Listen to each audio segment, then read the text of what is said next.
Ciao a tutti, carissimi, e bentornati su Celebrita dalla Turchia. Oggi abbiamo tra le mani un argomento che ha incendiato commenti, forum e chat private, e che, più lo osservi da vicino, più sembra nascondere strati su strati di sfumature. Stiamo per entrare nel cuore del presunto scandalo tra Can Yaman e Demet Özdemir, una storia di cui si è detto tutto e il contrario di tutto. Restate con noi fino alla fine, perché proveremo a separare il clamore dalla sostanza, a capire dove finiscono le supposizioni e dove comincia ciò che può davvero essere accaduto. E, prima di tuffarci nel racconto, se non vi siete ancora iscritti, fatelo adesso, è il modo migliore per sostenere il lavoro di Celebrita dalla Turchia e non perdere i nostri prossimi video. Partiamo dal punto in cui tutto si è fatto rumoroso. Negli ultimi mesi i nomi di Can Yaman e Demet Özdemir sono apparsi ovunque, spesso accostati a parole come tensione, distanza, incomprensioni. Il tam-tam social ha parlato di frizioni sul set, di cambi di programma improvvisi, persino di influenze esterne che avrebbero inciso sulla loro dinamica. Come spesso succede quando due figure amatissime dalla fanbase vengono rimesse nello stesso quadro, ogni gesto, ogni sguardo mancato, ogni titolo di giornale diventa un indizio da decifrare. La domanda, però, è sempre la stessa: quanta verità c'è in tutto questo, e quanta è narrazione costruita per far parlare? Il contesto non si può ignorare.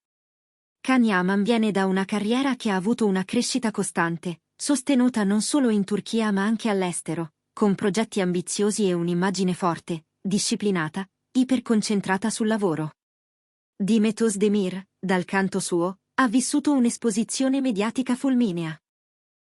Una popolarità esplosa in modo travolgente, un percorso artistico in piena evoluzione e uno sguardo sempre puntato sulle scelte successive. Quando due percorsi così intensi si incrociano, le aspettative diventano facilmente montagne. E se a questo aggiungiamo la pressione, la curiosità del pubblico e la continua richiesta di contenuti, è quasi inevitabile che qualunque piccola divergenza venga ingrandita. Le prime voci hanno indicato un possibile attrito nato da differenze creative. Qualcuno ha mormorato che la discordia fosse collegata all'interpretazione di scene chiave in un progetto in cui entrambi avrebbero avuto un peso centrale.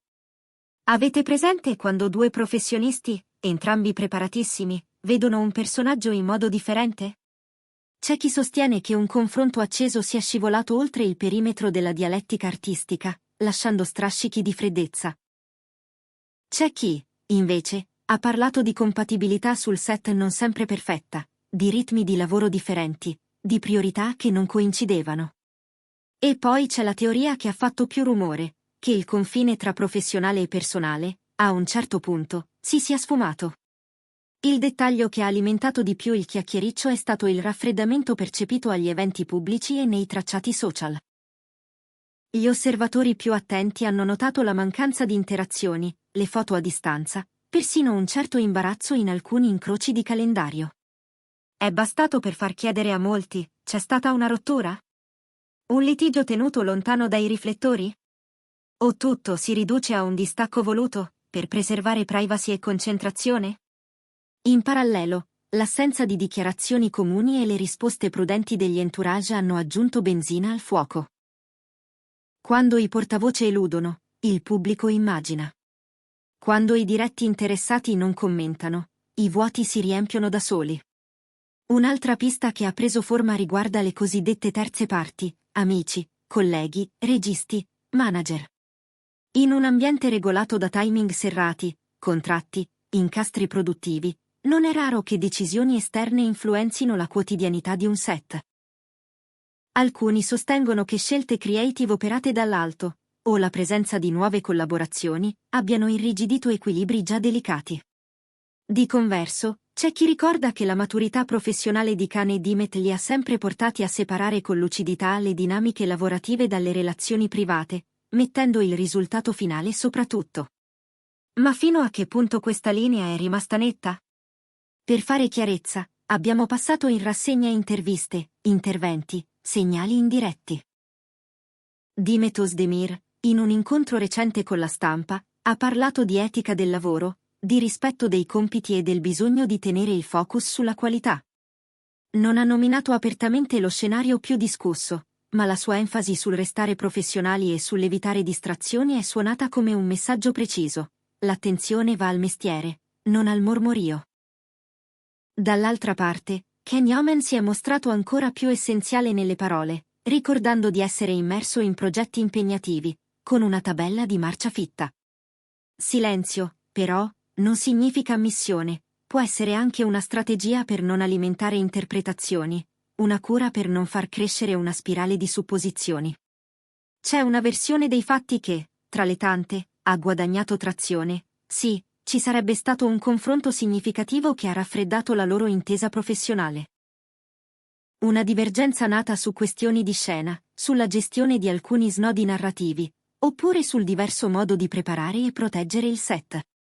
Nulla di clamoroso in sé, se non fosse per l'eco che ogni minima crepa assume quando il pubblico è coinvolto emotivamente.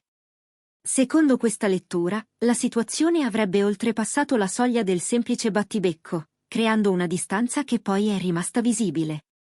Ma c'è anche la narrazione opposta, quella che invita alla prudenza. Le storie di intrattenimento amano i contrasti, le contrapposizioni nette, le versioni che si oppongono come bianco e nero. In realtà, molto spesso è questione di sfumature. È possibile, dicono in molti, che Khan e Dimet abbiano solamente scelto un profilo più sobrio, meno interazioni pubbliche, meno segnali, meno materia per il chiacchiericcio. Due personalità forti possono convivere benissimo mantenendo una distanza professionale, non per ostilità ma per ordine mentale. E non è certo un crimine. Il fatto che i loro percorsi abbiano preso strade diverse non obbliga a leggere ogni silenzio come un'allusione. La verità, come sempre, probabilmente vive nel mezzo. Può esserci stato un fraintendimento, magari un episodio cresciuto oltre misura in un momento di stress, che ha innescato una fase di cautela. Poi è entrato in gioco l'effetto lente di ingrandimento, titoli, clip, screenshot, hashtag non dichiarati, e il quadro si è dilatato. Chi si aspetta un romanzo, trova un romanzo. Chi cerca segnali di pace, trova una stretta di mano sfiorata in un video di pochi secondi. Tutto e il contrario di tutto, a seconda dei desideri di chi osserva. I segnali più concreti restano due, la continuità del lavoro e la coerenza nel non cedere al melodramma. Dimet ha diversificato scelte e collaborazioni, mostrando una crescente voglia di mettersi alla prova anche in registri diversi. Khan ha proseguito con la sua consueta intensità, aprendo finestre verso l'estero e curando la propria immagine con rigore. Se ci fosse stato davvero uno strappo insanabile, non avremmo forse visto strascichi più rumorosi? Non avremmo assistito a frecciatine, rimozioni plateali, contraccolpi nelle squadre creative? Invece, nulla di tutto questo ha preso corpo con forza tale da diventare fatto. Abbiamo cercato anche le voci collaterali, quelle che spesso trapelano da truccatori, assistenti, colleghi di passaggio. Il massimo che emerge è il ritratto di due professionisti esigenti, metodici, protettivi verso i propri ruoli. A volte, questa combinazione genera un braccio di ferro sul set, non è guerra, è attrito fisiologico. Altre volte, le agende impediscono perfino di incontrarsi a sufficienza per sciogliere i nodi nella vita reale, e allora i nodi restano, in sospeso. C'è persino chi dice che il vero problema sia l'eco delle aspettative del pubblico, che da anni desidera leggere ogni loro incontro come un segnale, ogni loro lontananza come un dramma. Facciamo un passo indietro. Cosa si pretende davvero da due artisti che condividono una memoria di lavoro e una scia di emozioni del pubblico? Si pretende vicinanza costante, aggiornamenti, smentite e conferme. Ma la vita non sempre offre un copione chiaro.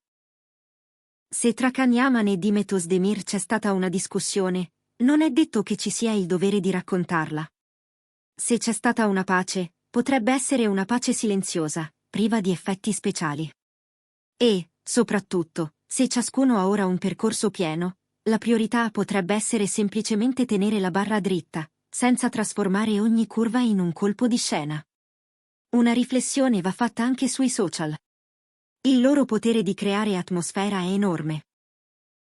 Un like mancato diventa una sentenza, un follow tolto si trasforma in prova regina, un incrocio fotografato casualmente fa nascere saghe infinite.